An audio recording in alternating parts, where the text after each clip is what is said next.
সঙ্গী নয়, কিছু সুবিধাবাদী জীবাণু আপনার জেগে থাকার জন্য অপেক্ষা করছে। একজন সুস্থ মানুষের শরীরেও বিভিন্ন ধরনের জীবাণু থাকে, কিন্তু রোগ প্রতিরোধ ক্ষমতা সক্রিয় থাকার কারণে তারা সুপ্ত থাকে। তারা রোগ প্রতিরোধ ক্ষমতার দুর্বল হওয়ার জন্য অপেক্ষা করে। এদের বলা হয় সুবিধাবাদী রোগ সৃষ্টিকারী। নিউমোনিয়া, যক্ষ্মা, চিকেন পক্স, ঠোঁটের ফোস্কার জীবাণুও এই দলের অংশ। অন্যদিকে শরীর রাত জাগাকে বিপদ হিসেবে চিহ্নিত করে। বিপদে পড়লে শরীর একটি প্রোটিন তৈরি করে যার নাম সাইটোকাইন। এই প্রোটিনের কাজ হল শরীরে যুদ্ধের ঘোষণা করা।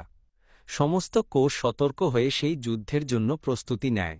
যারা নিয়মিত রাত জাগেন তাদের শরীরে সবসময় এই অপ্রয়োজনীয় যুদ্ধ চলতে থাকে। এতে রোগ প্রতিরোধ ক্ষমতা ক্লান্ত হয়ে যায় এবং ভেঙে পড়ে।